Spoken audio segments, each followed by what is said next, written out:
Hello बच्चों, कैसे हैं आप सब। उम्मीद करता हूं आप सब मस्त होंगे, ज़बरदस्त होंगे, जिंदाबाद होंगे। दोस्तों, मेरा नाम संजीव कुमार है और आप देख रहे हैं संजीव सर स्टडी पॉइंट। बच्चों, इस वीडियो में मैं आप सभी को बताने वाला हूं प्रश्नावली 3.3 का दूसरे का 5वां सवाल और इस अभ्यास का ये लास्ट सवाल है और बोर्ड एग्जाम में कई बार पूछा जा चुका है, बड़ा इंपॉर्टेंट है। और ये भी प्रश्न कभी भी आता है तो ये 6 नंबर दे के जाता है। तो इस प्रश्न को बड़ा आसान तरीके से कैसे सीखना है, अगर आप क्लास 10th के स्टूडेंट हैं तो इस वीडियो को आपको पूरा जरूर देखना है बच्चों। ठीक है बच्चों, प्रश्न है कि किराए पर पुस्तकें देने वाले किसी पुस्तकालय का प्रथम 3 दिनों का एक नियत किराया है। एक पुस्तकालय में अगर हम किसी पुस्तक को ले जाते हैं तो प्रथम 3 दिन का नियत किराया है, जबकि उसके बाद प्रत्येक अतिरिक्त दिन का अलग किराया है। और इसके बाद 3 दिन के लिए तो एक ही किराया है, निर्धारित दिया है, जो भी है 2 है 4 है 5 जो भी निर्धारित है। 3 दिन के लिए अगर पुस्तक ले जाते हैं तो उसका किराया तो नियत है, उसके अगर बाद तक प्रत्येक दिन का अलग किराया दिया जाता है। तो सरिता ने 7 दिन के लिए एक पुस्तक रखने के लिए उसे 27 रुपये अदा किए।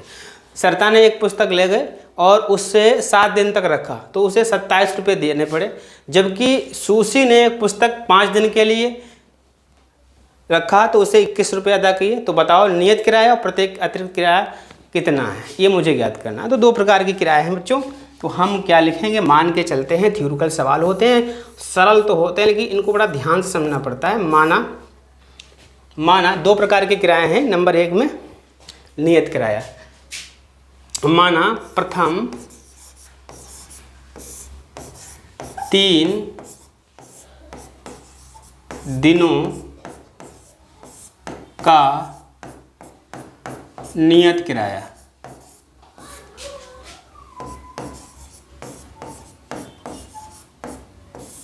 किसके द्वारा लिया जाता है, पुस्तकालय द्वारा।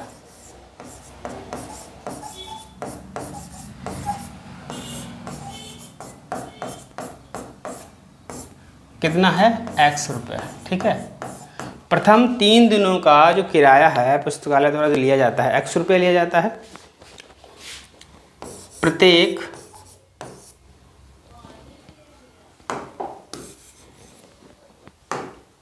और प्रति दिन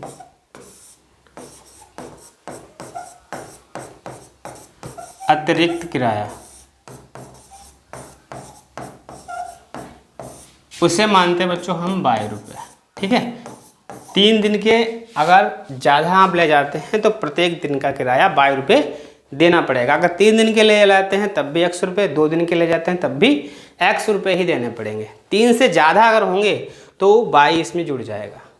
ठीक है, सरिता 7 दिन के लिए ले जाती है तो बच्चों 7 को हम तोड़ लेंगे 3 में। ठीक है, तो 7 है, 7 को 7 दिन के लिए बच्चों किससे कितने लिए, सरिता कितने दिन के लिए ले गए हैं, 7 दिनों के लिए। ठीक है, 7 दिन के लिए हम क्या लिख सकते हैं, 3 + 4 लिख सकते हैं। 3 + 4 लिख सकते हैं। क्यों लिख सकते हैं, क्योंकि भैया 3 दिन के लिए तो x रुपये देना पड़ता है, अगर उसके ज़्यादा जाएंगे तो उसे 22 रुपये देने पड़ते हैं। तो हम कोई भी संख्या हो, जितने भी दिन हैं उसे 3 में तोड़ लेंगे। 3 को अलग रखेंगे, उसके बाद जो भी दिन बचेंगे उसे अलग रखेंगे। ठीक है, तो 7 को हम लिख सकते हैं 3 + 4 7 लिख सकते हैं। तो हम लिखेंगे 3 और x, 3 के लिए x रुपया है और प्लस उसके बाद कितने बचे साथ में 4 के लिए कितना है 22 रुपये और रुपये उसे कितने देने पड़ते हैं 27। 1 मिनट गलत हो गया, इसे लिख सकते हैं 3 + 4। अब 3 + 4 को उसे रुपये कितने देने पड़ते हैं 27। तो भैया 3 में x को मैंने तोड़ा है तो आपको याद रखना 3 को क्या लिख सकते हैं x है, जहाँ 3 है वहाँ तो x लिख सकते हैं और प्रत्येक के लिए इसके जगह पर हम 4y लिख सकते हैं। 3 दिन के लिए x ही रुपये देना पड़ता है, याद रखना 3 दिन के लिए x रुपये देना पड़ता है। इसके बाद अगर प्रतिदिन ले जाएंगे तो उसे 22 रुपये, 4 के लिए 4y हो जाएगा, 5 के लिए 5y हो जाएगा। ठीक है, बराबर उसे देने पड़ते हैं 27 रुपये। समीकरण नंबर 1 हो जाएगा। ठीक है बच्चों, इसी तरीके से ये तो किसने लिए हुए, सरिता ने। ये तो सरिता की शर्त थी। सरिता भाई 7 दिन के लिए ले जाती है तो 27 रुपये, तो सरिता के समीकरण को इस तरीके से ले गए। ठीक है, इसी तरीके सुशी सुशी ले जाती है कितने दिन के लिए? 5 दिन के लिए। सुशी कितने लिए? 5 के। 5 को तोड़ेंगे 3 + 2, 3 + 2। यस, 5 को क्या लिख सकते हैं? 5 को लिख सकते हैं 3 + 2, और 3 के जगह पर हम क्या लिखेंगे? x, और 2 y हो जाएगा। ठीक है, 3 के जगह पर क्या लिखना है? x ही लिखना है, याद रखना। 3 को x ही लिखेंगे, 3 को क्या लिखेंगे बच्चों? x लिखेंगे। ठीक है, तो 5 दिन के लिए सुशी ले जाती है तो x प्लस ये तो 3 हो गए, और बचे कितने? 2, उसमें y लिख देंगे। कितने रुपए ले जाते हैं बच्चों? कितने देते हैं? 21 रुपये। ये हमारा समीकरण नंबर 2 हो गया। ठीक, अब बच्चों इससे विलोपन विधि द्वारा सॉल्व करना है। सिंपल सवाल हो गया। विलोपन विधि में क्या करना है? किसी एक चर को बराबर करना है, गुणांक x को गायब कर रहे हैं हम, x के गुणांक पहले से बराबर है।